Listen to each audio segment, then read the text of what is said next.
একেই বলে টি-20 ক্রিকেট। মাত্র 17 বলে 50 এবং 37 বলে করলেন সেঞ্চুরি। 9 ছক্কা এবং 7 চারে আইপিএল এর রেকর্ড গড়া ইনিংস উপহার দিলেন হেনরি ক্লাসেন।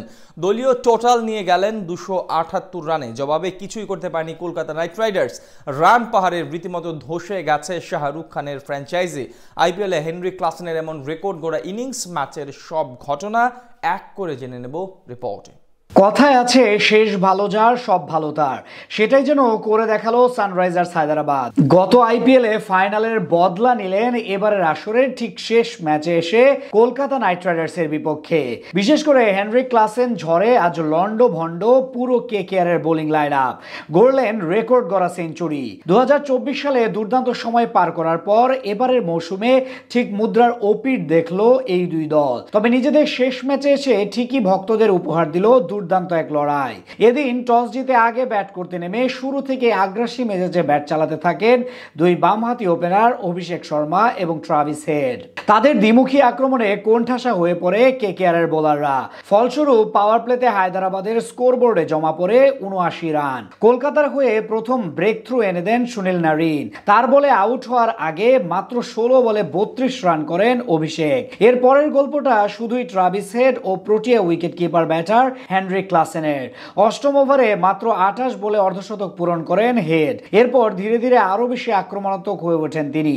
পরের 12 বলে আরো 26 রান যোগ করে 76 রানে থামেন এই ওজি ওপেনার। কিন্তু ততক্ষণে সেট ব্যাটার হিসেবে তাণ্ডব শুরু করে দেন হেনরি ক্লাসেন। একের পর এক বাউন্ডারি হাঁকিয়ে মাত্র 17 বলে হাফ সেঞ্চুরি পূরণ করেন তিনি। কিন্তু সেখানেই থেমে যাননি এই ব্যাটার।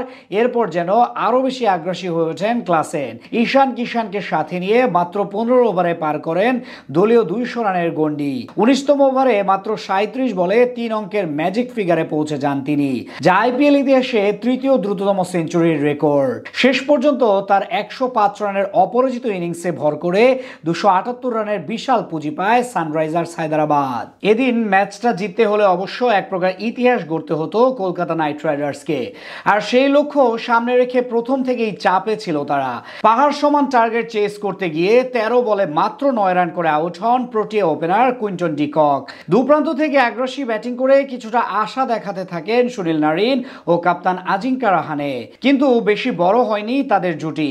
8 বলে 15 রান করে রাহানের আউট হওয়ার ক্ষণিক পরে জয়দেব উনাদকাতের শিকার হয়ে একই পথে হাঁটেন 16 বলে 31 রান করা নারিন। মিডল অর্ডার থেকে আর কেউ বলার মতো কিছুই করতে পারেনি কলকাতার জন্য।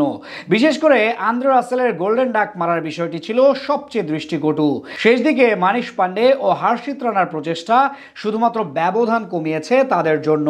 অর্থাৎ হায়দ্রাবাদের বিপক্ষে বিশাল ব্যবধানে পরাজয় নিয়ে মাঠ ছাড়ে গতবারের চ্যাম্পিয়নরা।